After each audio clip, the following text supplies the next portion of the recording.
This program is a presentation of UCTV for educational and non-commercial use only.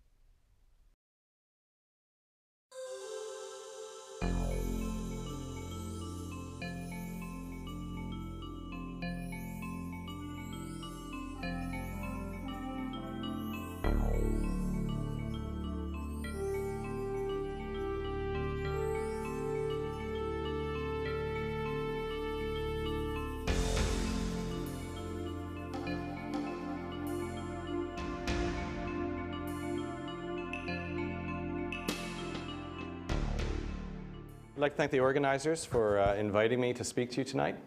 And I'd like to thank all of you for coming to speak to you and Darwin Evolving and about your inner fish. With the metaphor of your inner fish, what I'm really trying to capture is the notion that in every part of our bodies, in every organ, every tissue, every cell, and in every gene in some way in our bodies, we contain over 3.5 billion years of the history of life. What that means is much of the human story, understanding why we look the way we do, understanding why we're put together the way we are, involves understanding the bodies, the embryos, the DNA, and the fossils of other creatures. And those other creatures include pretty much all of life on the planet. It includes everything from primates to other mammals, to lizards, to flies, to worms, even fish and jellyfish. Now, my entree to this is decidedly fish-oriented. But I could have called this, your inner fly, to reflect the metaphor of our shared history with flies. But really, where I entered here in terms of thinking about your inner fish began in graduate school. With this diagram in a graduate seminar that I took on the transition from life in water to life on land. And you see this diagram here from one of my predecessors at the University of Chicago, Len Radinsky. He put out a textbook in 1987, and my professor, in graduate school at the time, had the rough drafts of this illustration. And he showed it to the seminar. And I remember looking at this diagram thinking, golly gee, what a first-class scientific problem, the transition from life in water to life on land. What you see on top is a lobe-finned fish. These are creatures that first appear in the fossil record about 390 or so million years ago. And you see on the bottom an early limbed animal, an early tetrapod. And this is a creature, a cartoon of a creature, known from Greenland. And it's from rocks that are about 365, 363 million years old. And you can see, look at the difference between these two. It's an enormous difference between a lobe-finned fish and a limbed animal, these tetrapods. And I thought, well, golly, this would be a great area to spend my career on, which is try to bridge this gap in understanding how this fish, which lived in water, breathes, moves around, feeds, excretes, does everything in water, evolved a lineage that led to descendants that live on land. Everything's entirely different from the ecology to the bodies. How did this happen? Well, we have lots of tools in our toolkit to understand how this transition happened.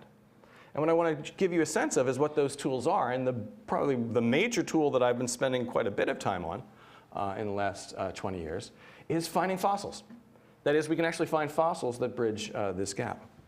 So I set off in graduate school with the goal in life to find fossils that bridge this gap between lobe-finned fish and limbed animal. So I did what fossil finders have done for over a century and a half before me, and that is apply 3 simple rules to find new places to look for fossils. That is, when we look for new places in the world to look for fossils, we look for places in the world that have really 3 properties. That have rocks of the right age, to answer the question we're interested in. So I told you here I'm interested in the transition from life in water to life in land. These things first appear around 390. This thing's about 365-ish.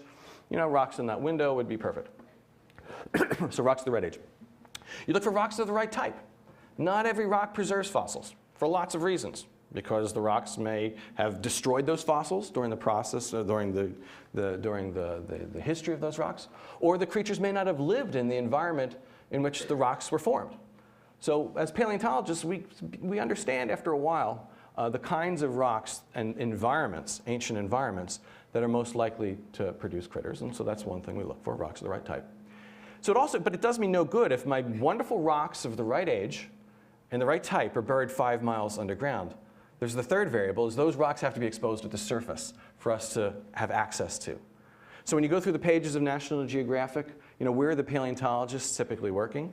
In deserts, where the naked bedrock actually exposes bones as they weather out of the rock. So that's what we do, look for places in the world with rocks of the right age, right type, and that are exposed to the surface. There's a fourth variable I didn't tell you about, which is the all-important one, and that's money, i.e. lack of money. And what happened was, I graduated in graduate school and then began my first academic job at the University of Pennsylvania in Philadelphia. And it's here in the southeastern corner of the state.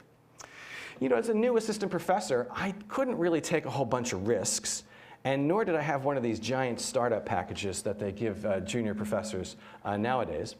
And what I wanted was a research program that could be done on the cheap and actually off of my station wagon, you know, the turnpike tolls and gas money, something locally. So I dug out a geological map of Pennsylvania, and this is a geological map of the state of Pennsylvania stripped of everything unimportant. And what you see here is Devonian, and these are rocks more or less of the right age. This is the age of fishes in that window that I was describing to you before.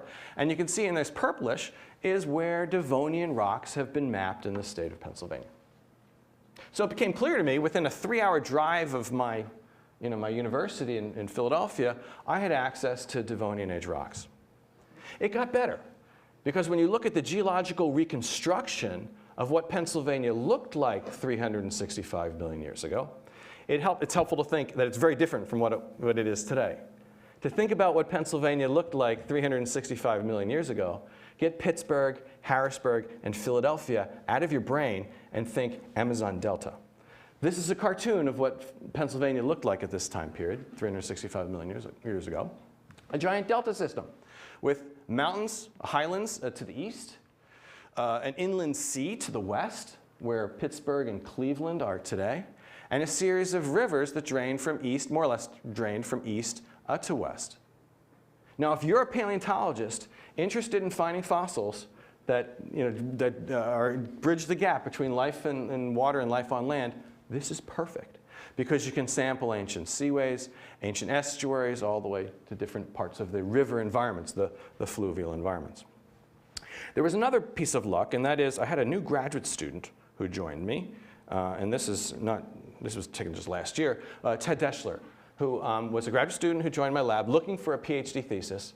And really this, in 1990, began a collaboration that's lasted over 18 years. Ted and I have been working together, and we started in Pennsylvania.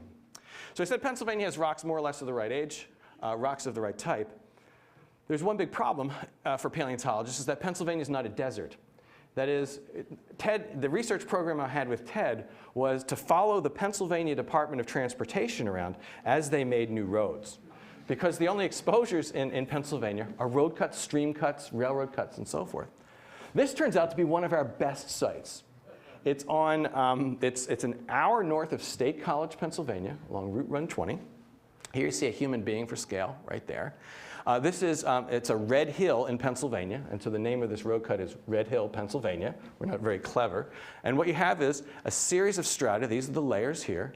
And if you were to look very carefully at these, what you'd see is that these are ancient streams and rivers.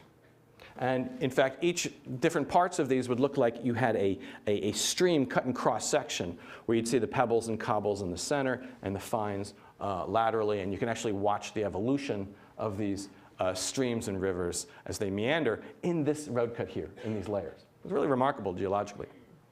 It's even better for fossils, because as soon as we got there in 1991, we started to find fossils, like teeth the size of railroad spikes. Lots of them.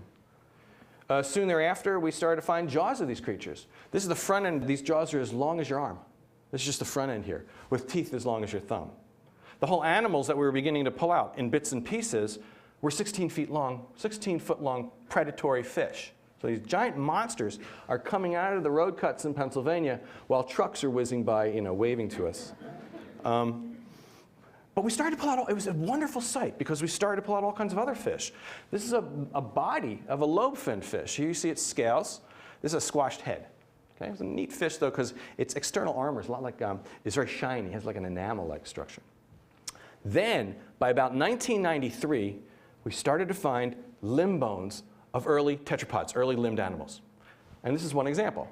This is a humerus, upper arm bone. Okay? And what you see here is how we depict it scientifically in a journal article in 6 views. Okay, so this is the same bone shown in 6 views. What was absolutely great about this humerus, this upper arm bone, is that it was extremely well preserved, and it enabled direct comparisons to other limbed animals that were known from Greenland at the time. Okay? And even though it was a single bone, we were able to tell a lot about the posture of the animal and how it supported itself and so forth. That is, one bone can be a window into the lifestyle of an animal. And in fact, if you're going to choose one bone in a tetrapod, a humerus upper arm bone is a particularly good one. And so over time, we were able to reconstruct what these road cuts in Pennsylvania looked like 365 million years ago. And this is a reconstruction we did with National Geographic in the 90s.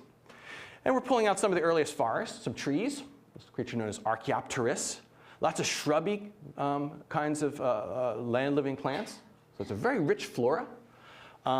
Invertebrates of different kinds, sort of scorpion-like things, spider-like things.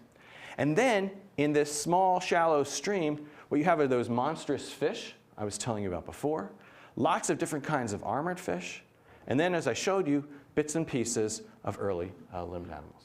So it was really remarkable. We were able to begin to piece together the flora and fauna, indeed general pieces of this ecosystem of this ancient delta system. But we had a problem. And the problem was, remember my goal here was to sort of tell us, you find intermediates in the shift from life in water to life on land, or at least a fish. And what we were really finding were already very derived or advanced kinds of creatures. We were finding limbed animals already, which were highly specialized in rocks about 365 million years old. It became very clear that we were in the wrong time period, that we had to shift our focus. So let me just step back a bit and describe some of the anatomy we want to explain, and then how we went about explaining it. So you can see this lobe-finned fish on top and this limbed animal on the bottom. And you can see lots of differences between these guys. The fish on top has a conical head with eyes on either side, whereas the limbed animal on the bottom has almost like a crocodilian-like head, a flattish head with eyes on top. In fact, the proportions of this head are changing too. You can see the front end is elongating in the limbed animal relative to the back end when you compare it to the fish. So the proportions are changing. It's getting flatter. One other thing that's changing is you'll notice this fish here doesn't have a neck. Its head is connected to its shoulder by a series of bones. So when a fish wants to move around and look around, move its head and eyes and so forth, it has to swim around in three-dimensional space. Fish don't have necks, whereas the earliest land-living animals have a neck where the head is separate from the shoulder and can move independently of it. And I could give you a long list of features that differ between this fish and limbed animal, but obviously one of the biggest ones is fish have fins with fin rays, and limbed animals, as the name implies, have limbs with fingers and toes and wrists and ankles. In Pennsylvania, we were finding bits and pieces of these guys on the bottom. We weren't finding creatures with intermediate anatomies, transitional creatures. What it became very clear is what we had is to fill this gap in the evolutionary tree. You are here, you're a limbed animal along with all these other creatures, and these are the various lobe-finned fish that are successively more closely related to limbed animals. What we really needed were creatures at this cusp here between a conical head and a flat-headed form, finned form, and limbed form, and so forth. So if we looked at the ecosystems and we mapped them out stratigraphically, it became pretty clear that what you see is a simple pattern. That is, these lobe-finned fish have their first appearances in the fossil record down here at 390 to 380 million years ago. At least that's what we knew at the time. Some of these lineages continue all the way up. The earliest known limbed animals appear here at about 363, 365 million years ago. But there was a giant gap in our knowledge. And in fact, the biggest gap existed about 375 million years ago, where there were some quasi-flat-headed fish known in a fauna from Latvia. But they were only known bits and pieces at the time. What we really needed was to flesh this out. So back to the drawing board, looking for places in the world that have rocks of the right age, rocks of the right type, and rocks that are preserved at the surface. This was, we had ideas to work in the American West, ideas to work in Brazil. We had one crazy idea to work in Antarctica, but then everything changed one day in my office at Penn in the winter of 1998. And this is total serendipity. Ted and I were having an argument.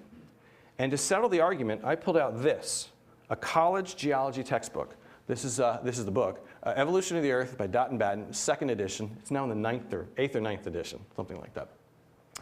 We settled the argument, and we're sitting around chewing the fat after the discussion, and I'm turning the pages of the book. And I hit a diagram which was to change the course of our research. And it's this diagram from this introductory textbook. And I want to spend a minute on it.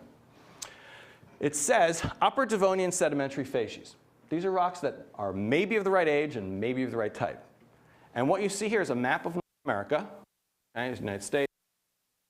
And superimposed on that map is an interpretation of the environment that these Devonian age rocks formed in.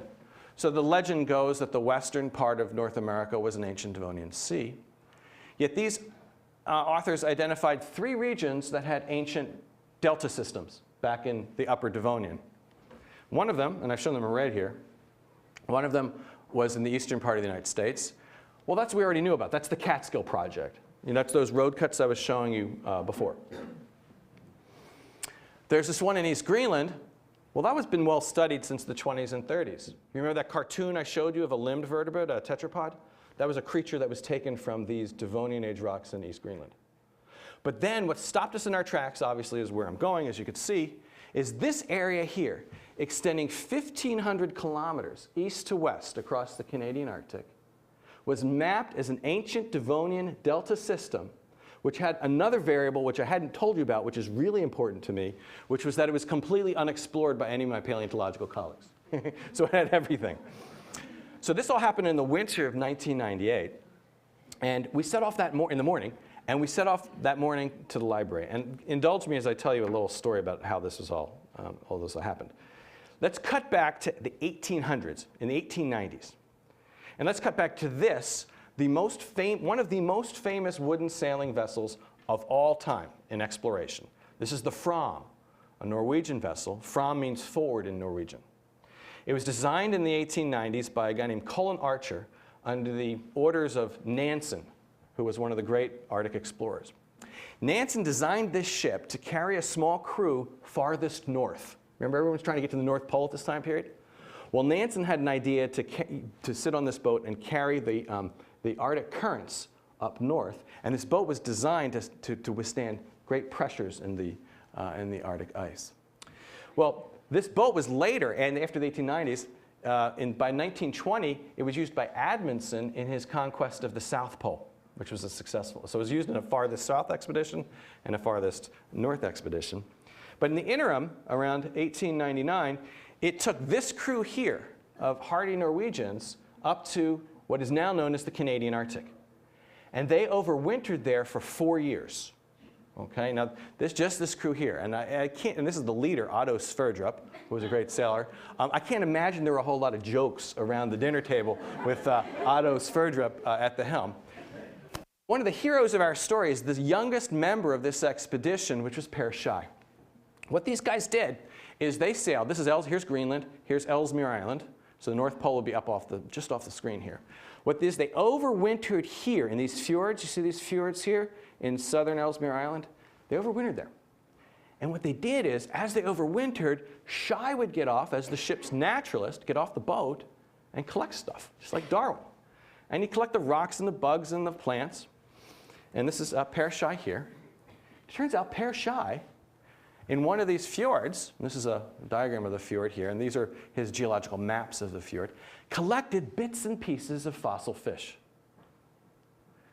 Unfortunately, this collection was to be largely ignored or unknown for a long period of time because Per Schei was unable to describe it himself. He passed away about 2 years after the expedition returned back to port. Cut forward about 70 years, and you have this gentleman here, Ashton Embry, who is sort of the main geological mapper for the Canadian Geological Survey in Calgary, the main mapper for the Canadian Arctic. He was sent off on expeditions to map the geology of the Canadian Arctic islands. This is the fundamental stuff. These maps are the fundamental things that make my work possible. In fact, make much of oil and gas geology possible. In fact, make much of field geology possible. Ashton produced a paper. This one paper, the middle plastic wedge of the Franklinian geosyncline. Why am I showing this? Because one page defined the research. This one page from Ashton's paper had this bit on the age, where he's describing the age of these rocks. He says, the available data indicate an age of early to middle Fronian.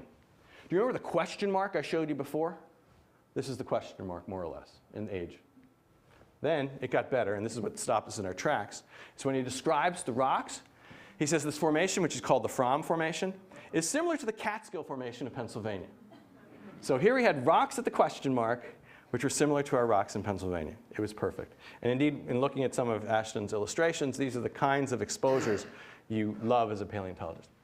So Ted and I were incredibly excited. This all happened in one morning in 1998. So we did what anybody would do under these circumstances. We went to lunch. And went to a Chinese place down the hall from my, down the street from my office. And I had a fortune cookie.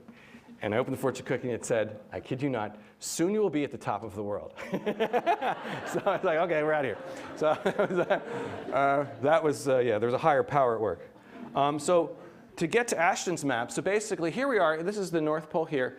This is Nunavut territory of Canada. Let's zoom into Ellesmere Island, which is this island here. So zoom into Ellesmere, that's this. So mapped across Ellesmere and the western part of the Arctic are these Devonian age rocks. This formation here, which is the one that's similar to the Catskill Formation of Pennsylvania, is the Fromm Formation, named after that boat I showed you before. It's significantly earlier, about 10 to 12 million years earlier than the earliest known limbed animals, which appear up here in rocks elsewhere in the world. So it was perfect. Rocks at the question mark of the right type. The problem is, I can't just get in my station wagon and drive to it anymore. It's no longer just like a quick hit. It's here, so it's far away. Not only that, it's up in the north, near the North Pole. A whole new set of challenges kicked in for us because, you know, when you work in these areas here, you're dealing with areas that are daylight 24 hours a day in the summer. They're dark 24 hours a day in the winter. It's highly remote. There are polar bears up there. Polar bears eat people. It's a very, you know, it's not, and so the logistics become a real limiting factor here. To give you a sense of how limiting it is, this is a picture of the nearest town to our fossil sites, and this is a picture of that town, a settlement of about 170 people taken in spring. Okay, so that's Grise Fjord, Nunavut. So what we do is we get around through this dance of tundra craft, airplanes, and helicopters. These planes actually land on the tundra. They have a stall speed of 55 miles an hour, which is very unnatural when you take off or land in them. But we're so remote, we're farther than a tank of gas for these helicopters. So these planes have to set up fuel caches for us. And we have to bring in all our food, we have to bring everything out, and so forth. It's really, it's very limiting having to use these aircraft. And indeed, it limits the science we can do because fossils are heavy, right? Fossils are like rocks. And means we can only bring back a small fraction of what we find every year in the field. So because weights are so limiting, this is kind of what camp and crew looks like before we pack it up. All our food goes in these tubs, which are sealed up, which is good because the polar bears have good noses and they live out here. And we really limit the amount of weight that comes in on each expedition. So we had the fortune cookie in 1998, and our first expedition was in 1999. And we began in the western part of the Arctic here, in Bathurst Island and Melville Island. And here you can see what camp looks like. We have a cook tent, and we have these personal tents. There are high winds there, so these tents will stay up in high winds. These tents don't stay up in high winds, so I've chased this all over the Arctic. But we set up at the base of these large snowfields, and you get water directly from the snowfields as they melt. But basically what it is we get out each morning and walk over the rocks. And as we look for bones that are weathering out on the surface.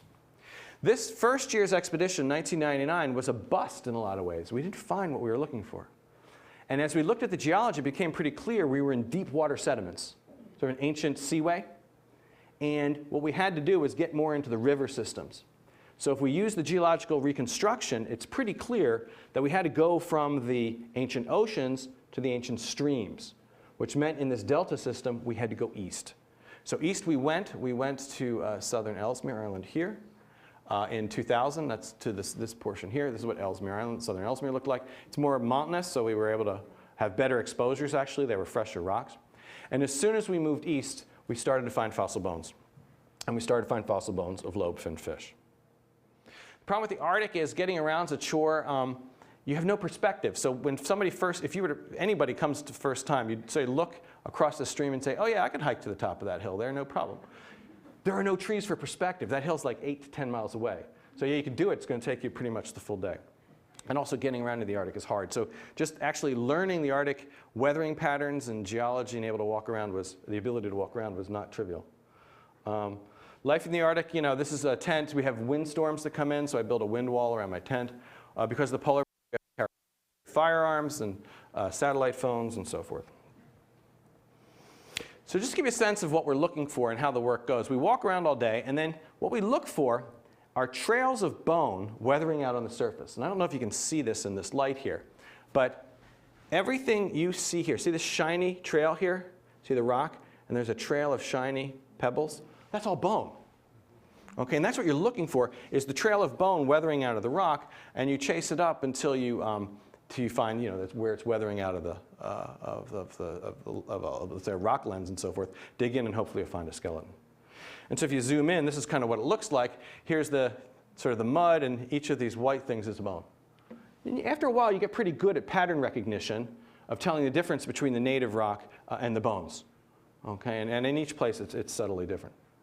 The big discovery happened here, and it happened with a college undergraduate who joined us to learn to be a paleontologist. He was thinking about going to graduate school. Young Jason Downs, a college undergraduate at the University of Pennsylvania, joined the expedition. And this is Jason. And the morning he was to make his discovery and the place he was going to do it, it was somebody, this picture was taken by Ted just randomly after lunch. What was to happen is, here's Jason. He's going to walk away for the next few hours after lunch. Then at some point, unknown to us, Jason was going to walk over this layer right here. Now, we didn't know this at the time because the day had gone by, and we had returned to camp, and Jason didn't show up at camp by dinner time.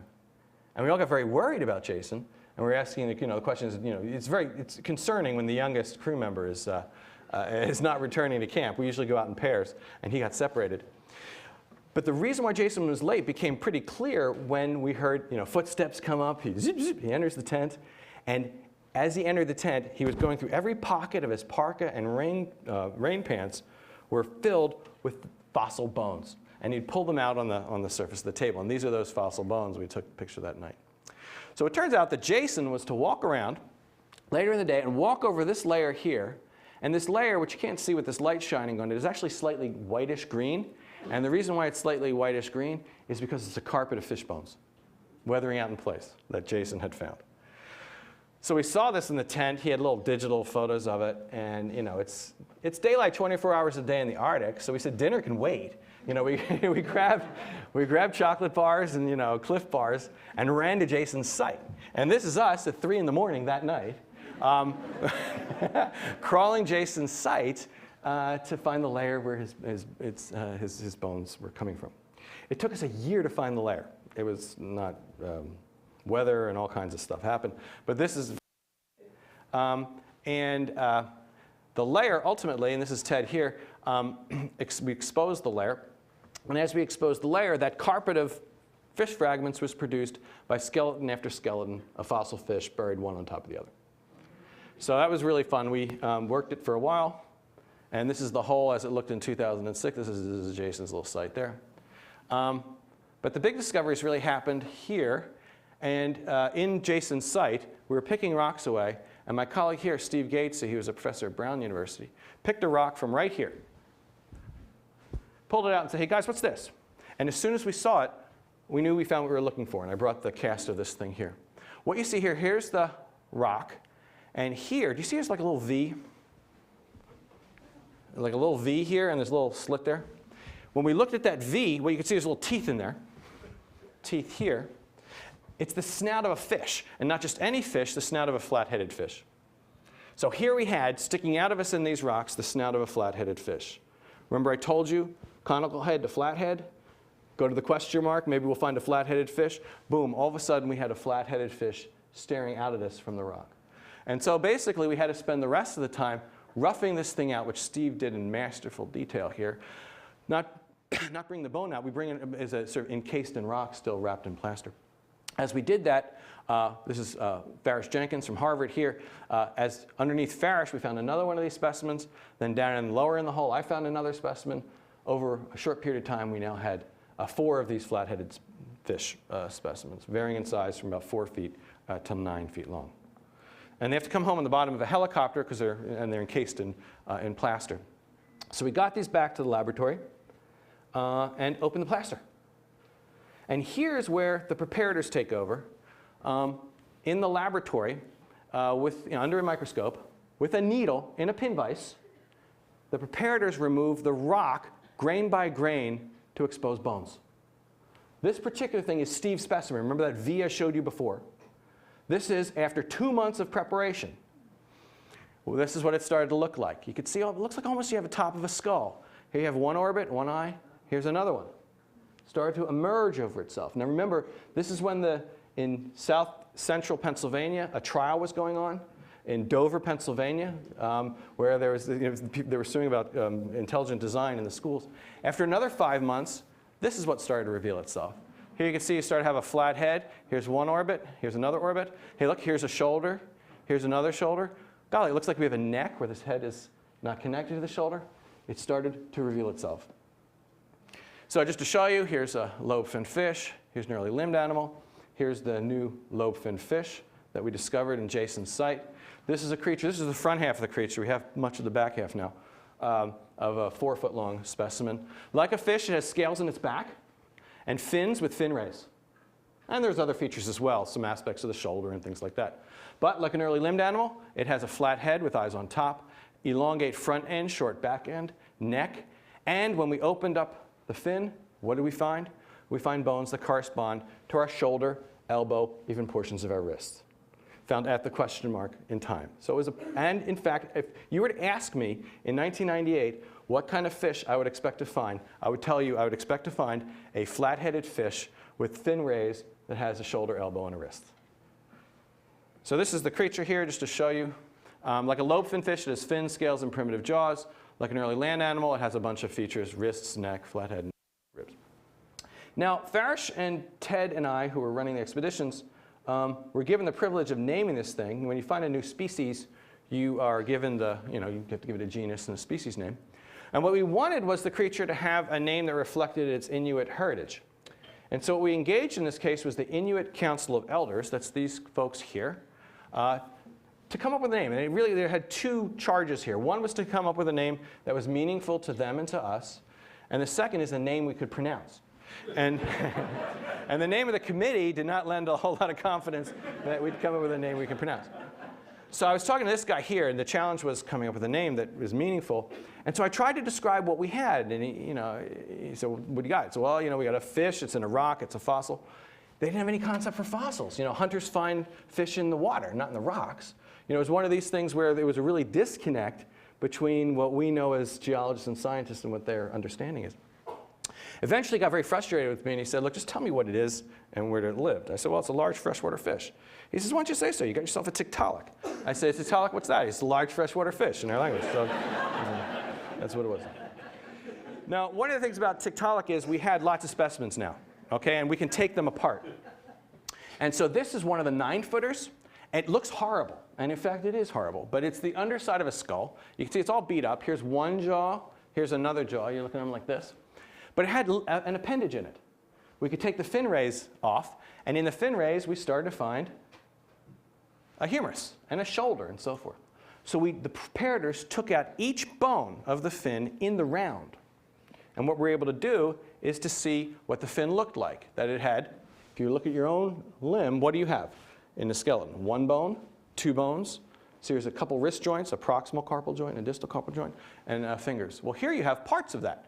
You have, when you remove the webbing, you have one bone, humerus, two bones, a radius and ulna, another two bones, which actually compare to proximal wrist bones of amphibians, intermedium and ulnari, and then a series of transverse joints. We now know there are more bones out here. This is the reconstruction as it was in 2006. A series of transverse joints that are very similar to what we have in our wrist and fingers. And in fact, since we had the isolated bones, we could take these things out and look at the joints. And what we did is, here's the shoulder. We have a shoulder socket and a head on the humerus. We could look at the elbow. We could see how the shapes of these bones on the elbow fit together. So to see how the bones moved and glided one on the other. And we could do it all the way out from the shoulder to the elbow to the two wrist joints, the proximal and distal carpus. What this meant is, in putting them together and in trying to understand the shapes of the muscle processes that support the appendage, it's very clear that Tiktaalik is able to do a form of a push-up. That is, the fin can function as a paddle with the fin raised, but also it's well set up to flex at the elbow and extend at the wrist. And there's even a little portion of a palm area with bones that could lie flush against the ground. So it's an animal that can support itself on its appendages. And so this is a reconstruction of what Tiktaalik looked like as an animal that can support itself on its appendages. You have a large shoulder that's sort of part fish, part amphibian. You have a fin with fin rays. You have a series of bones in there with a shoulder, elbow, and portions of a wrist. You have a flat head with eyes on top. You have a neck where the head can move independently of the body. You had both lungs and gills. I'll show you that in a second. And you had ribs, very massive ribs. Now, as an animal that's able to support that's supporting itself on its appendages, with a neck becomes very important. Because if you look at a lobe-finned fish, what you'll see is the head is fused to the shoulder. And there are a series of bones that connect the head to the shoulder. Some of them are bones that I haven't figured here, but the main ones that I'm showing you here are the opercular bones. You know, the opercular flaps that you see on fish from time to time. If you look at a land-living animal, or early limbed animal, what you find is not only is the proportion of the head changing, and the head is freed from the shoulder, but what you've done is largely done that through the loss of the opercular bones, as well as some other bones in here too. Tiktaalik has a neck with no operculum either. So Tiktaalik's a fish with both lungs and gills that's lost the operculum, and in fact all the opercular bones. Now in fish, the opercular bones tend to function as a pump, that pulls water across the gills. In Tiktaalik, you don't have that. So it's pretty clear Tiktaalik is breathing both water and air by gulping, which is a very sort of amphibian and lungfish-like way of respiring. So you can reconstruct Tiktaalik as a benthic animal, shallows, in the margins there, anywhere from the benthos to the shallows to the mudflats, as an animal that's able to support itself in that sort of continuum of environments by supporting itself, able to move its head and so forth. So basically the whole goal of the expedition was to find the sister group, or the closest relative of tetrapods, and that's exactly what happened, found in the fossil record.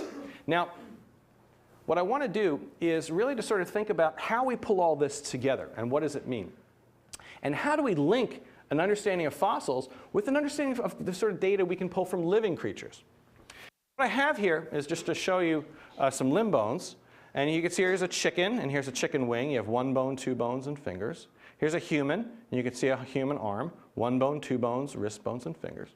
If you look at that 1 bone, 2 bone, wrist bone, finger pattern, that pattern is distinctive to all limbed animals and is different from all the fins that you see in creatures that are alive today. Here you see a lungfish, paddlefish, and so forth. And you can see these fins have fin rays, but they don't have bones that compare to that 1 bone, 2 bone pattern.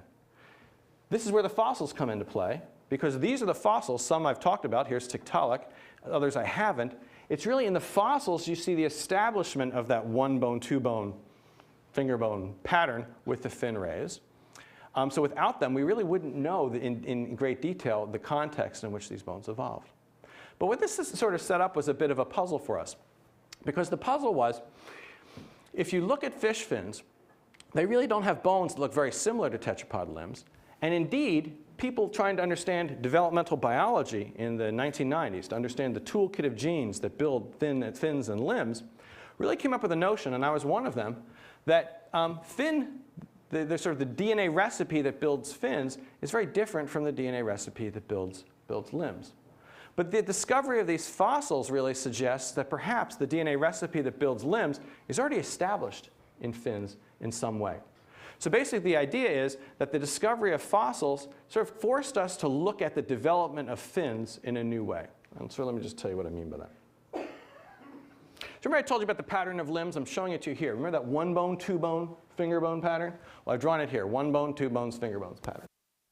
If you look at some of the key genes that are responsible for the development of the pattern of these bones, one set of those genes are the so-called Hox genes, the 5' members of the Hox genes, the so-called A and D clusters. And what happens is the limb, as it develops, forms originally as a bud which extends out of the body. And as that bud extends out of the body, genes are turned on and off in characteristic ways. Okay? And it's these ways that these genes are turned on and off actually it controls quite a bit of the developmental processes of the skeleton that's forming at this time. So some of these genes, these Hox genes that are formed, actually have a distinctive pattern of activity, which you can see here. And you can see each of these represents an individual gene. And you can see here they form a sort of a nested pattern of expression or activity. That is, this gene D13, its domain of activity fits inside the domain of activity of D12. And together these fit inside the domain of activity of D11. Together all these fit inside the domain of activity of D10 and so forth, like Russian dolls. Turns out this pattern is very important for the development of this sort of one bone, two bone portion of the limb. If you play with these genes, if you knock them out, turn them off during development, during this phase of development, what you'll do is you'll affect this pattern of bones here. Then in later development, what you see is a pattern of activity that corresponds to the specification of the fingers. That comes on later is a pattern of development where D13 actually extends very broadly across the appendage, and some of these others actually have D12 and D11 actually have domains that fit more or less within there. If you knock out these genes, if you mess with them in certain ways, you'll affect the formation of the fingers. So it appears that there's two phases of activity of these genes. One phase that's an early phase that's responsible for the formation of this one bone, two bone pattern, and a late phase pattern that's in part responsible for the formation of the fingers. Now there are other genes involved here, but it's really these two phases that have very distinctive patterns of activity and also distinctive patterns of regulation. That is, the genetic controls of this late phase in limbed animals is very different from the genetic controls of this early phase. What does this all mean for evolution?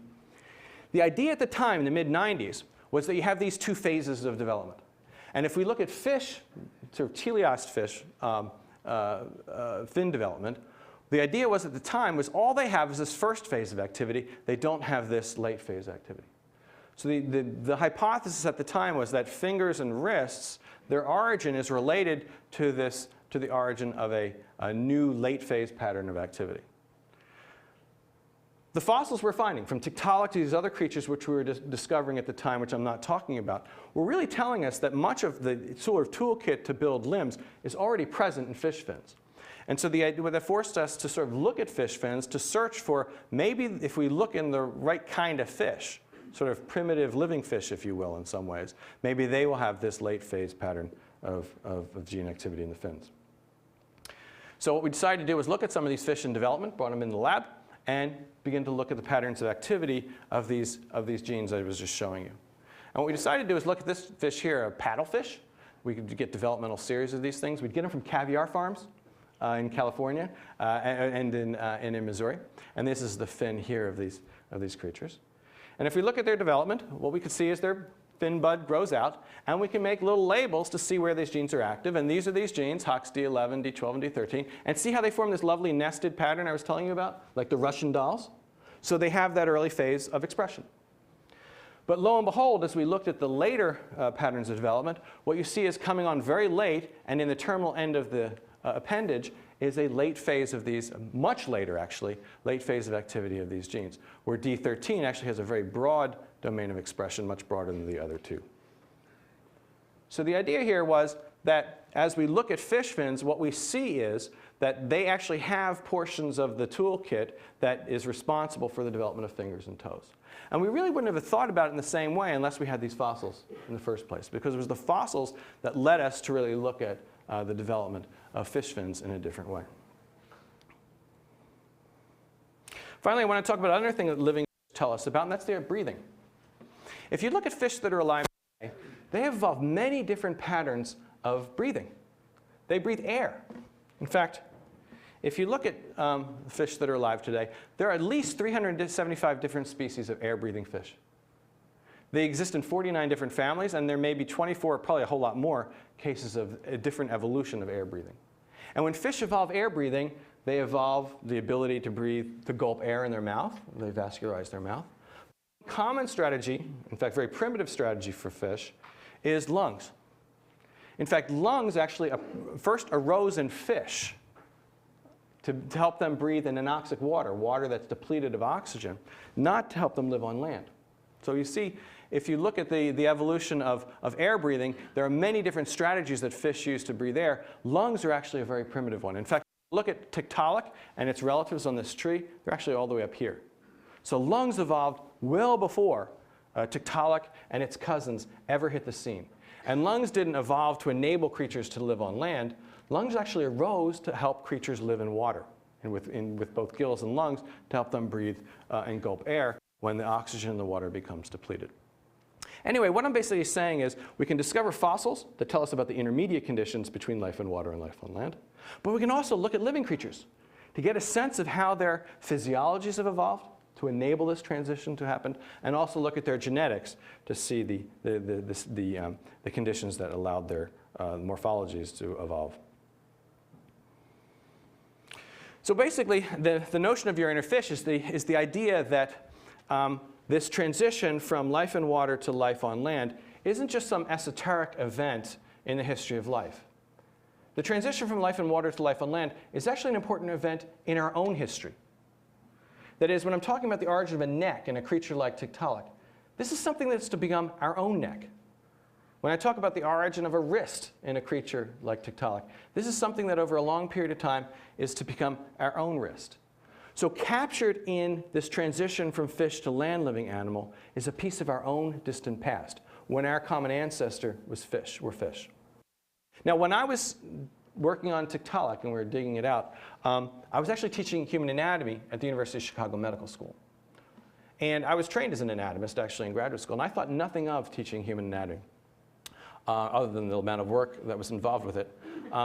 Now, you may know human anatomy is an incredibly time-consuming course. This is where medical students see the human body for the first time in a cadaver, and they learn tens of thousands of new names and anatomical structures. And you spend a lot of time with the medical students around the tables in laboratory talking. And I remember those first few weeks in the class, the students would come up to me and they'd say, "Dr. Shubin, what kind of doctor are you?" And they'd say, "Are you a surgeon? Are you a cardiologist?" And I'd say, "Well, no, I'm a fish paleontologist." And be like, "What? Are you crazy? I mean, what is going on with that?" But what seems so strange actually was very powerful. That is, it turns out that being a paleontologist, and not only a paleontologist, but being a fish paleontologist, is a powerful way to teach and learn human anatomy. And the reason for that is many of the basic roadmaps for our fundamental architecture of our body, the way our limbs are put together, the way our limbs are put together in our bodies, the basic structure of our brain and nervous system and development were originally set up in fish. And so I like to, so if you look at at human anatomy, you can look at the head, for instance. And one of the most stressful portions of human anatomy is actually the head. Because somewhere halfway through the class, the students look at the syllabus, and they realize the whole second half of the class is on the head. There's as much anatomy from the neck up as there is from the neck down. It's a terrifying thought. And when you think about all that anatomy is packed in a little box, you have 12 cranial nerves, okay? And this is one of those cranial nerves, the trigeminal. And look at all the names, and it's like a tangled piece of fishing line in a box. But actually, the best way to understand these things is to think of history, to think of our evolutionary history and our developmental history. So much so that you may look at Albert Einstein here, and some people may see him as the pinnacle of creation. I tend to look at it differently. I look at Einstein, like all other humans, as some sort of crazy, morphed out fish. And it's helpful to compare Professor Einstein to the fish. Professor Einstein's on your left here. If you look at the head area. A few weeks after conception in a human embryo, this is what the head area begins to look like as it gains its form. You have a pair of primordia of eyes, and you see a series of paired swellings that appear in behind the eyes. And then a series of clefts which separate those swellings. Those swellings swell because they contain lots of cells.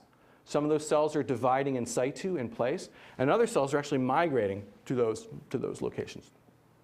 Look at any creature of the head. Why not look at a shark? Here's a shark. It's the same but different. Looks a little bit different, but has the same basic architecture. Pair of eyes. These are the primordia, seen slightly later in development. And look at this. You see these swellings as well, these paired swellings. This is the first one shown in light blue. The second one shown in purple, the green one, yellow one, and so forth. All separated by a little cleft. There's an internal structure to them, and so forth. You can ask the question, well, what happens to the cells inside these swellings? Well, let's look at the shark first. You follow these cells. This first one, this light blue one, some of those cells differentiate to become portions of the upper and lower jaws and portions of the arteries, muscles, and nerves that support them and supply them. Other ones become portions of the gill supporting series, as well as a portion here which supports the skull. What happens in humans? Here's those same arches. First arch becomes portion of the lower jaw and two bones in our middle ear. The second one becomes a portion of a bone that supports parts of our throat and tongue, as well as a bone in our middle ear, a portion of our skull. The others become portions of our voice box and throat bones. What does this mean, this comparison?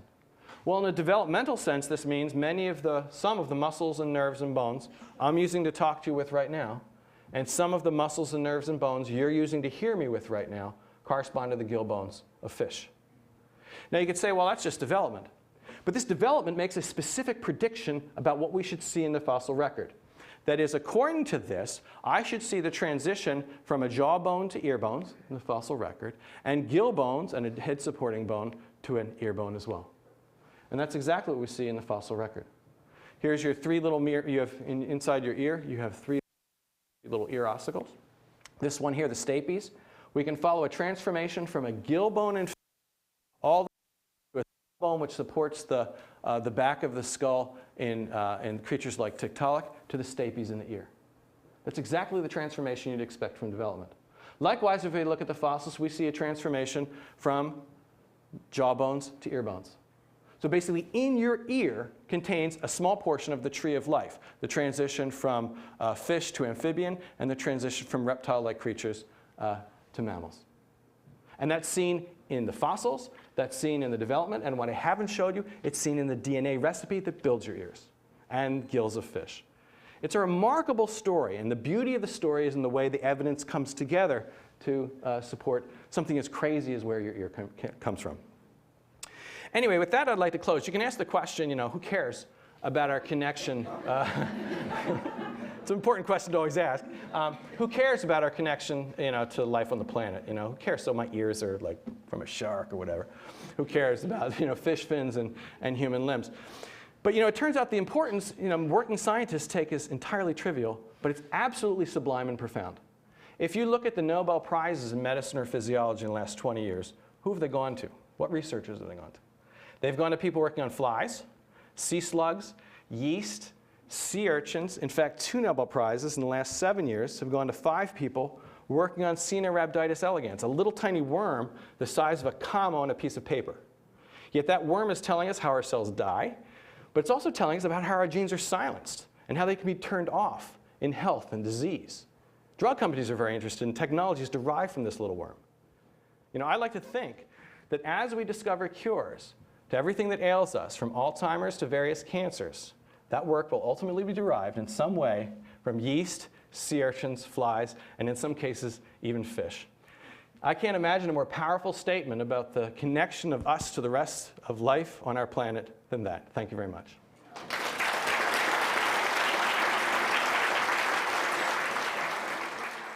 This has to be a very expensive research. Where do you get your funding? Yeah, so, good point. I spend 5 days at home for every day in the field, writing grants, permits, packing food, and that kind of thing. So the hat is being passed, by the way. It's starting in the back there, so somewhere in the back row. We have about 5 different sources of money. So National Geographic Society provides a small grant. National Science Foundation, government provides a small grant. Private donors provide a small grant. Families provide gifts. University of Chicago provides some. I mean, it's a hat that's filled with, from our institutions, granting agencies, and so forth. We felt the fragility of that last summer.